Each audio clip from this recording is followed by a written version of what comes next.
Hello friends, welcome to BSK comedy dot YouTube channel. Friends, Andhra Pradesh court ఉద్యోగాల్లో English topic నుంచి 40 questions వస్తాయి.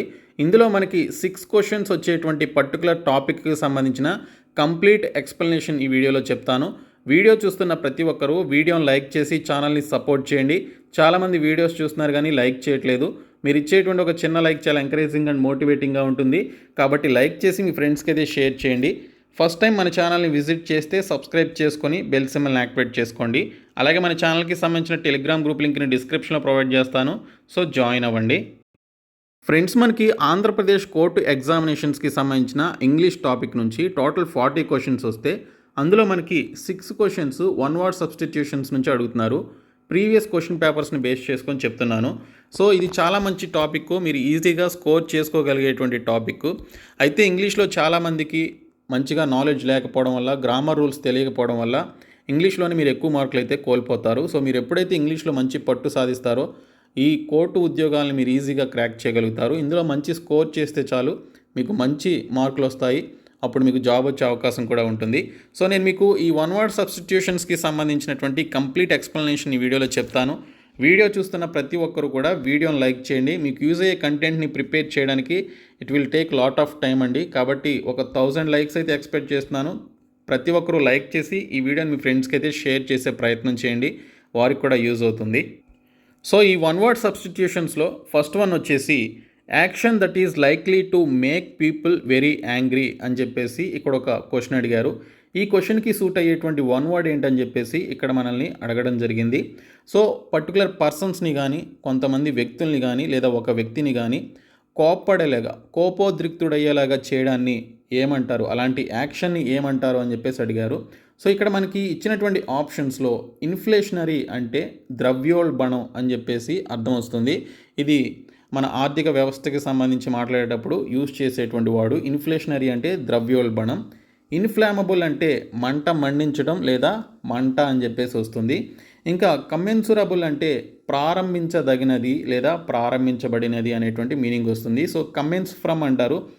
Particular జాబ్కి సంబంధించినటువంటి applications will be commence from, లేదా particular examinations యొక్క particular date అనేది కమెన్స్ ఫ్రమ్ అని చెప్పేసి డేట్ అనేది ఇస్తారు. అంటే ఆ తేదీ నుంచి ప్రారంభం అవుతుంది, లేదా ఆ తేదీ నుంచి అప్లికేషన్స్ అయితే స్టార్ట్ అవుతాయి లేదా ప్రారంభం అవుతాయి అని చెప్పడానికి కమెన్స్ అనేటువంటి వర్డ్ యూజ్ చేస్తాము. దాని నుంచి వచ్చింది ఈ కమెన్సరబుల్ అనేది. సో ఇక్కడ చూసినట్లయితే ఈ 3 కూడా ఇచ్చినటువంటి క్వశ్చన్కి సూటబుల్గా లేవు. సో 4th వన్ వచ్చేసి ఇన్ఫ్లమేటరీ అని చెప్పేసి ఉంది. దీని అర్థం ఏంటంటే ఉద్వేగాలను రెచ్చగొట్టడాన్ని ఇన్ఫ్లమేటరీ అంటారు. సో ఇక్కడ చూసుకున్నట్లయితే ఒక వ్యక్తి కానీ, కొంతమంది వ్యక్తుల యొక్క ఉద్వేగాలను రెచ్చగొట్టేలాగా బిహేవ్ చేయడాన్ని, ఆ విధంగా మాట్లాడడాన్ని, లేదా ఆ విధంగా వారు రెచ్చిపోయేలాగా చేయడాన్ని ఇన్ఫ్లమేటరీ అంటారు. సో దీనికి సంబంధించినటువంటి right answer action that is likely to make people very angry అనేటువంటి ఈ పర్టికులర్ సెంటెన్స్కి సంబంధించిన 1 వర్డ్ వచ్చేసి ఇన్ఫ్లమేటరీ అండి. సో ఉద్వేగాల్ని రెచ్చగొట్టడాన్ని ఇన్ఫ్లమేటరీ అంటారు. So inflammatory is the right answer for this question. Second one వచ్చేసి humorous drawing dealing with current events or politics అని చెప్పేసి ఇచ్చారు. సో దీనికి సంబంధించి మీరు ఈజీగా ఆన్సర్ చేయగలుగుతారని నేను అనుకుంటున్నాను. ఎందుకంటే మీరు న్యూస్ పేపర్ చూసేటప్పుడు ఒక కార్నర్లో ఒక కార్టూన్ ఇమేజ్ అయితే కనిపిస్తూ ఉంటుంది. ఆ ప్రజెంట్ సిచ్యువేషన్లో ట్రెండింగ్లో ఉన్నటువంటి పాలిటిక్స్ గురించి కావచ్చు, లేదా పర్టికులర్ ఈవెంట్స్కి సంబంధించి ఆ న్యూస్ పేపర్స్కి సంబంధించినటువంటి కార్టూనిస్ట్ ఆర్టిస్టులు ఎవరైతే ఉంటారో వాళ్ళు కార్టూన్స్ అయితే వేస్తూ ఉంటారు.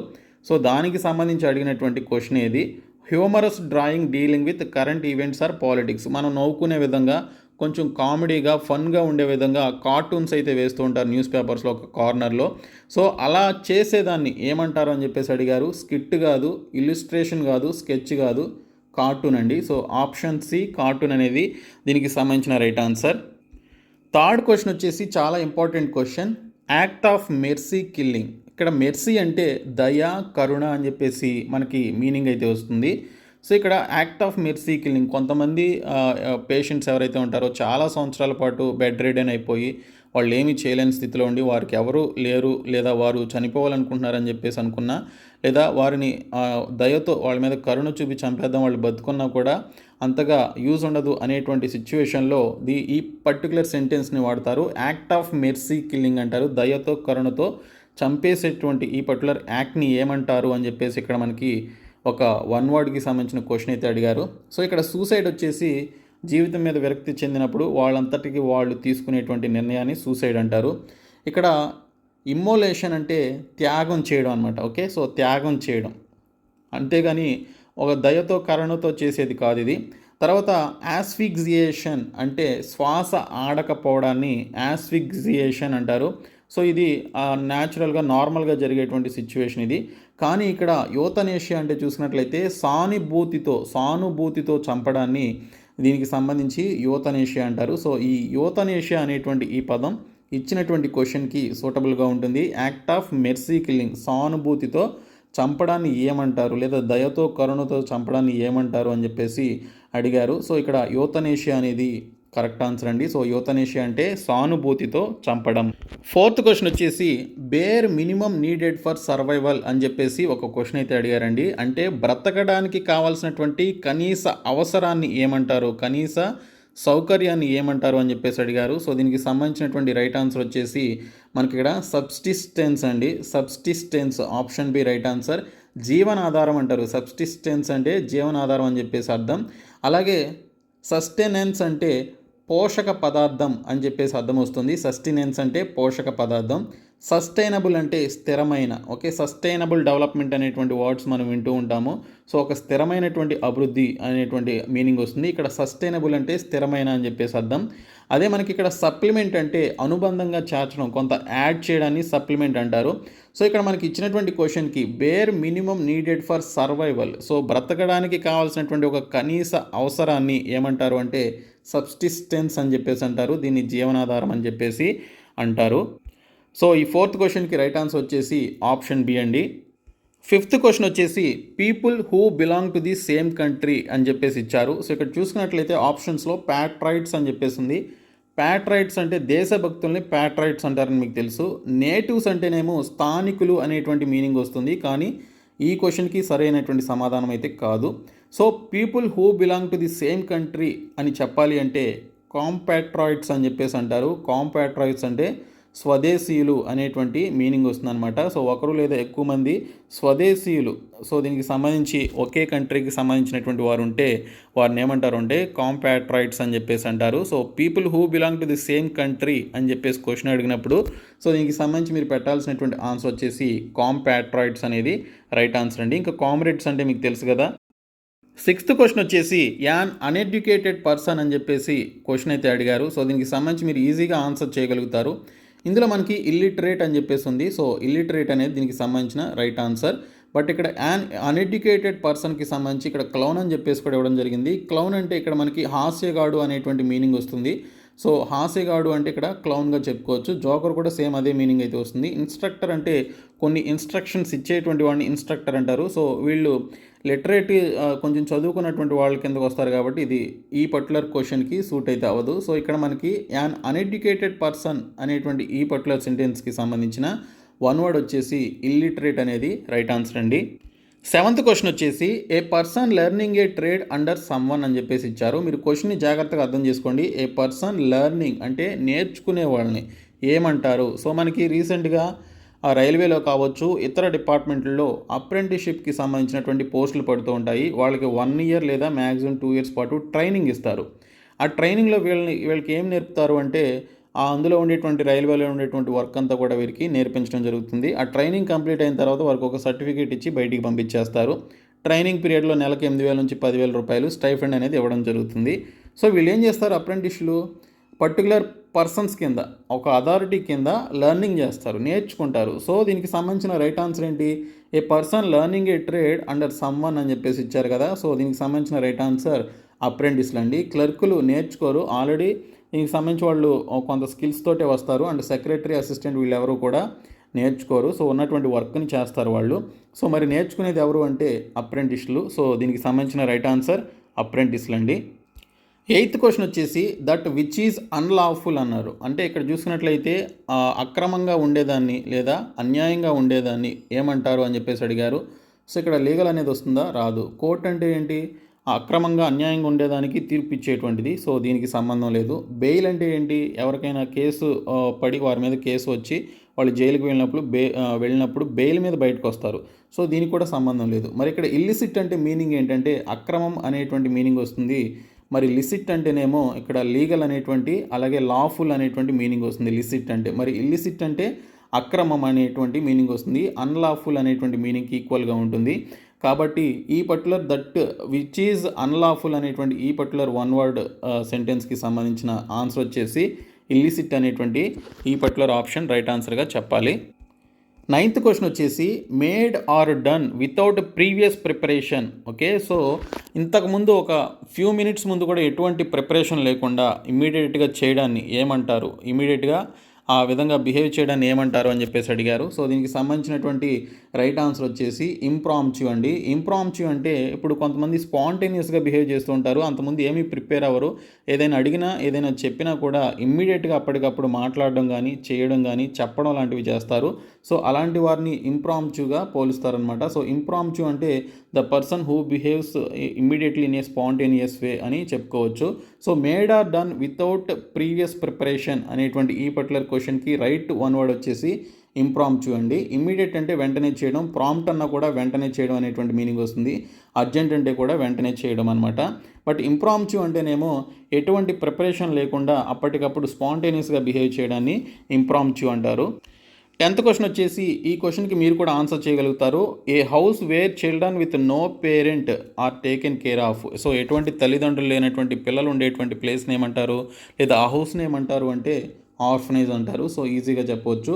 ఇక్కడ మనకి చూసుకున్నట్లయితే క్రెచి అంటే పగటిపూట పిల్లలను జాగ్రత్తగా చూసే స్థలాన్ని క్రెచి అంటారండి. గుర్తుపెట్టుకోండి, క్రెచి అంటే పగటిపూట పిల్లలను జాగ్రత్తగా చూసేటువంటి స్థలాన్ని క్రెచి అంటారు.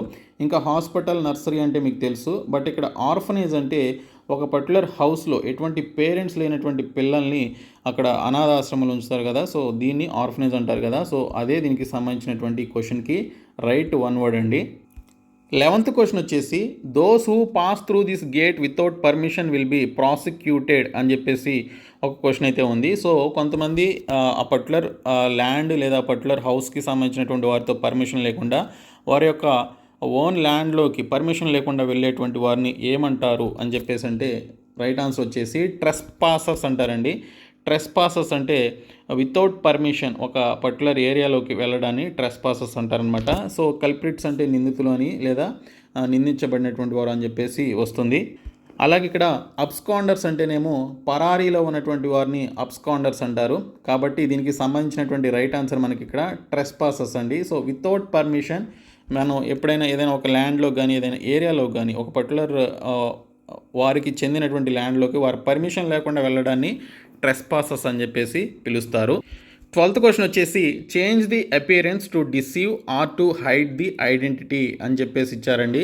సో దీనికి సంబంధించినటువంటి రైట్ ఆన్సర్ వచ్చేసి డిస్గైజ్ అనేటువంటి మీనింగ్ వస్తుందండి. డిస్గైజ్ అంటే మారు వేషంలో ఉండడం. సో కొంతమంది నిందితులు ఆ చట్టం నుంచి, పోలీసుల నుంచి తప్పించుకోవడానికి ఏం చేస్తారు, గుండు కొట్టించుకోవడం, మీసాలు గడ్డం తీసేయడం, వాళ్ళు వేరే వాళ్ళకి పర్టికులర్ పర్సన్ అనేటువంటి విషయం తెలియకుండా ఉండడానికి మారువేషంలో బిహేవ్ చేస్తూ, ఆ మారువేషంలో ఉంటూ మోసం చేసేటువంటి ప్రయత్నం చేస్తారు. So change the appearance to deceive or to hide the identity, వారి యొక్క గుర్తింపును మార్చుకునేటువంటి ప్రయత్నం చేసేటువంటి వారిని డిస్గైజ్ పీపుల్ అని చెప్పేసి అంటారు.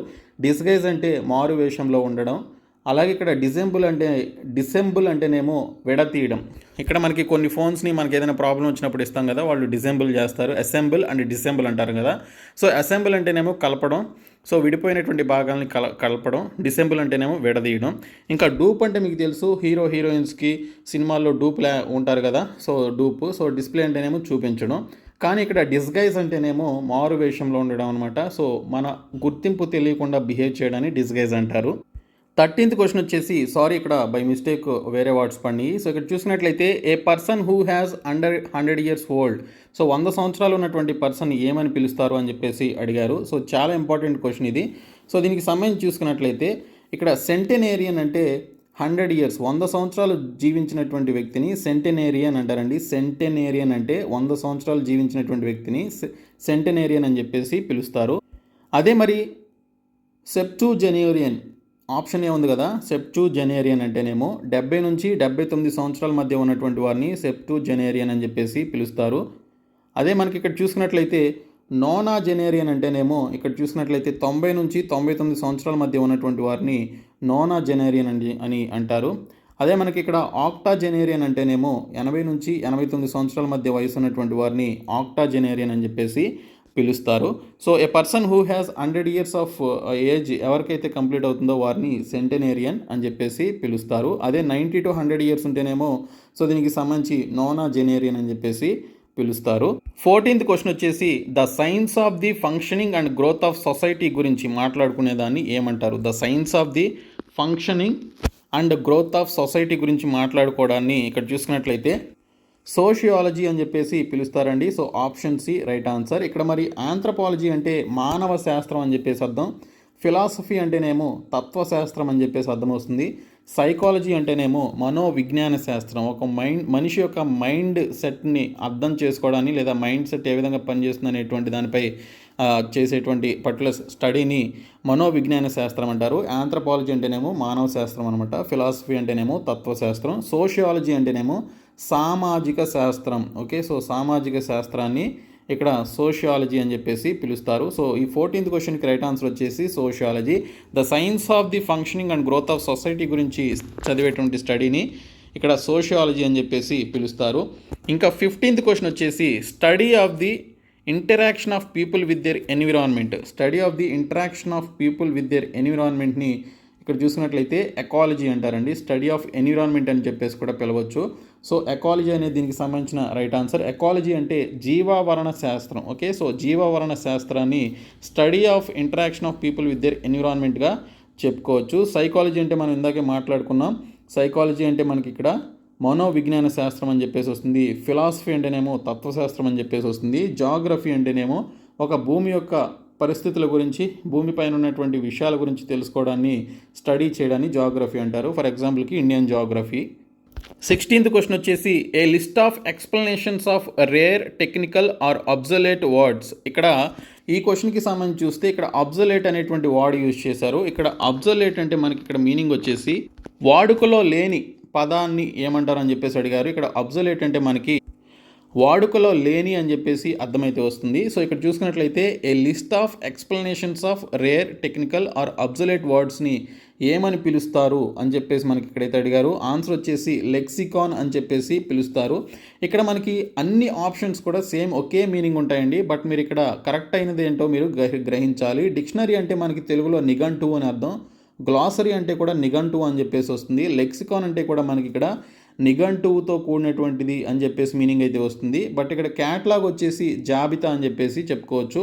కానీ ఇక్కడ list of explanations or rare technical or obsolete words, వాడుకలో లేనటువంటి పదాలు కావచ్చు, రేర్గా టెక్నికల్గా ఉండేటువంటి పర్టికులర్ వాటి గురించి ఎక్స్ప్లెనేషన్ ఇచ్చేటువంటి దాన్ని ఏమంటారు అని చెప్పేసి అడిగారు. దీనికి రైట్ ఆన్సర్ లెక్సికాన్ అండి.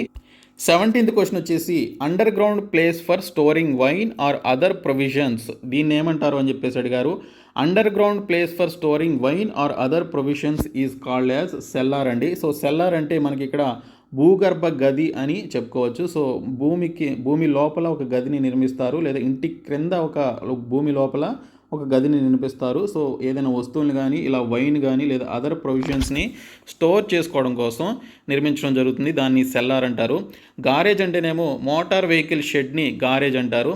ఇంకా అటిక్ అంటేనేమో అటక అని చెప్పేసి అర్థమైతే వస్తుంది. అటక అంటే మనకి ఇంటిలోనే ఒక సన్సైడ్ లాగా మనకి ఉంటుంది కదా, సో అలాంటి ప్లేస్ని అటిక్ అంటారనమాట. ఇంకా హాల్ అంటే మీకు తెలుసు, హాల్ అంటే మన ఇంట్లో మనం కూర్చునేటువంటి ప్లేస్ కదా. సో ఇక్కడ కరెక్ట్ ఆన్సర్ వచ్చేసి సెల్లార్ అండి. సెల్లార్ అంటే మనకి ఇంటి క్రింద కానీ లేదా భూమి లోపల కానీ ఒక పర్టికులర్ ప్లేస్ని, కొన్ని వస్తువులను దాచుకోవడానికి పెట్టుకునేటువంటి ప్లేస్ని సెల్లార్. 18th క్వశ్చన్ వచ్చేసి free somebody from blame or guilt అని చెప్పేసి ఇచ్చారు. సో ఏదైనా ఒక వ్యక్తి మీద నింద కానీ ఏదైనా అపవాదు కానీ ఉంటే సో అలాంటి వారిని విముక్తి చెందించడాన్ని ఏమంటారు అని చెప్పేసి అడిగారు. లేదా నిర్దోషిగా ప్రకటించడాన్ని ఏమంటారు అంటే ఎగ్జోనరేట్ అంటారండి. ఎగ్జోనరేట్ అంటే నిర్దోషిగా ప్రకటించడాన్ని ఎగ్జోనరేట్ అంటారు. రిప్రిమాండ్ అంటే ఏంటంటే తీవ్రంగా మందలించడాన్ని రిప్రిమాండ్ అని చెప్పేసి పిలుస్తారు. ఎక్స్క్యూజ్ అంటే వదిలేయడం. ఎక్వైట్ అంటేనేమో నిర్దోషి అనేటువంటి మీనింగ్ వస్తుంది. బట్ ఇక్కడ చూసుకున్నట్లయితే పర్టికులర్ వ్యక్తిని, ఓకే, సో వారి మీద ఉన్నటువంటి బ్లేమ్ లేదా గిల్టీనెస్ నుంచి ఫ్రీ చేయడాన్ని ఎగ్జోనరేషన్ అని చెప్పేసి అంటారు. నిర్దోషిగా ప్రకటించడం అనమాట. రిప్రిమాండ్ అంటేనేమో తీవ్రంగా మందలించడం. ఎక్వైట్ అంటే కూడా మనకి నిర్దోష అనేటువంటి మీనింగ్ వస్తుంది, కానీ రైట్ ఆన్సర్ వచ్చేసి ఎగ్జోనరేట్ అండి.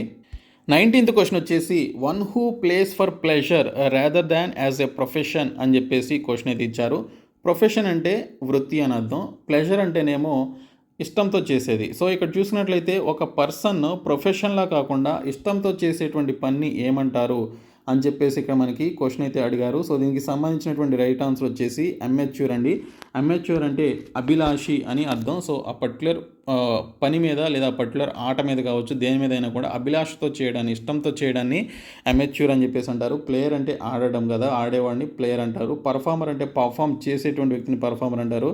యాక్టర్ అంటే యాక్ట్ చేసేటువంటి వారిని యాక్టర్ అంటారు కదా. బట్ ఇక్కడ వీళ్ళందరూ కూడా ఈ 3 ఆప్షన్స్ చూసుకుంటే వీళ్ళందరూ కూడా దీన్ని ఒక ప్రొఫెషన్లా భావిస్తారు. బట్ ఇక్కడ అమెచ్యూర్ అనేటువంటి వార్డుకి సంబంధించి చూసుకున్నట్లయితే ఒక ప్లెజర్ లాగా భావించేటువంటి వ్యక్తుల్ని అమెచ్యూర్ అని చెప్పేసి అంటారు. 20th క్వశ్చన్ వచ్చేసి one who does something for the first time అని చెప్పేసి ఇచ్చారు. సో ఎవరైనా ఫస్ట్ టైం చేసేటువంటి దాన్ని ఏమని అంటారు అని చెప్పేసి అడిగారు. సో దీనికి ఆన్సర్ వచ్చేసి పియోనీర్ అండి. పియోనీర్ అంటే ఒక అధికారిగా కానీ, లేదా నూతన సంస్థల అధికారిగా కానీ, లేదా సైనిక అధికారిగా కానీ ఫస్ట్ టైం బిహేవ్ చేసేటువంటి వారిని పీనియర్ అంటారు. ఫోర్ రన్నర్ అంటేనేమో ముందున్న అని చెప్పేసి అర్థం వస్తుంది. ఫోర్ రన్నర్ అంటే మోడల్ అంటే మీకు తెలుసు, లీడర్ అంటే మీకు తెలుసు. బట్ ఇక్కడ ఈ పర్టికులర్ క్వశ్చన్కి వచ్చేసి one who does something for the first time అనేటువంటి ఈ పదానికి మీనింగ్ వచ్చేసి వన్ వర్డ్ వచ్చేసి పియోనీర్ అనేటువంటి ఇక్కడ ఈ వర్డ్ మనకి ఇక్కడ వన్ వర్డ్గా చెప్పుకోవచ్చు.